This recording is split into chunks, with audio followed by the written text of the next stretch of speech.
Baywad into this, and Nicole and Phil stay with me, but you've got global issues that continue to affect the markets. The fact that you have the Dow up almost 4% for 3 days seems to be a shock to me, Jim. I don't know about you. Well, I think what the markets are saying is that the U.S. economy is in good shape. The news is good, and the Afghan-Iraq wars. Kimberly? Kucinich is always sort of the other voice in this that says, oh, let's shut the whole operation down. Let's shut down all the costs. That's not going to happen. It's not realistic. It plays to his followers, his supporters. Ultimately irrelevant in terms of the UAE picking up costs. Well, they haven't exactly been 100% dedicated and straight on message. Initially, they said they were with us 100%. Then there was some backpedaling on that, saying perhaps this has gone too far. The costs are enormous. The bottom line is the U.S. is going to have to step up and pay for all of it. And that's what happens anytime we engage in one of these conflicts. To protect our interests, we have to bankroll the rest of the international community. Jim? Yeah, I'd like to ask one question. Everything that we're doing in the Middle East is to help the Saudis, them quietly, and saying as the price of gas goes up, an American question about it. You're paying for this. Rick Leventhal, such a regulated industry as well. Jeff Block, thank you very much. A great report. Now, real quick, before we go to break,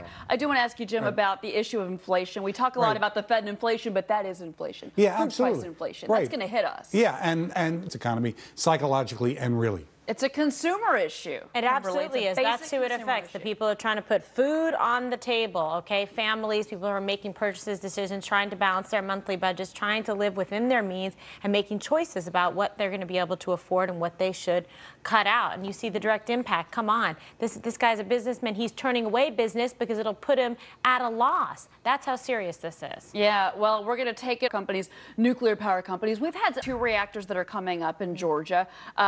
So these already give us power in this country. Yeah, absolutely. Look, there's a little bit of hysteria, but well placed. We're going to check out these facilities, but ultimately we will move forward because we have to. In terms of having a diversified approach to energy, nuclear can be a safe and very viable option, especially when you look at the cost-benefit analysis in terms of what you can get out of it for what it costs to run it. So it's something that I remained very optimistic about for the future, and we will get through this Japan crisis. Mayor Bloomberg said, you know, if you want to cut nuclear power, cut Indian Point, sure, we're going to get the power from Manhattan. Exactly. That's exactly what he said. He's not wrong.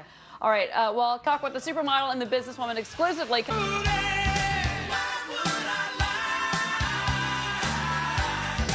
You sell in some of the biggest retailers. Product that speaks for itself.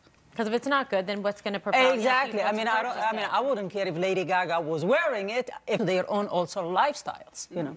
Now, what about the economy? We were talking about that off camera in terms of a lot of people are kind of, you know, maybe nervous about starting a business or doing something with the economy the way it is now. What do you say to that? Yeah, I actually think the thing is that we should never be afraid of change, because there is in change we made. I would say this is the time to actually create something that is small, that you can handle and that you can take care of.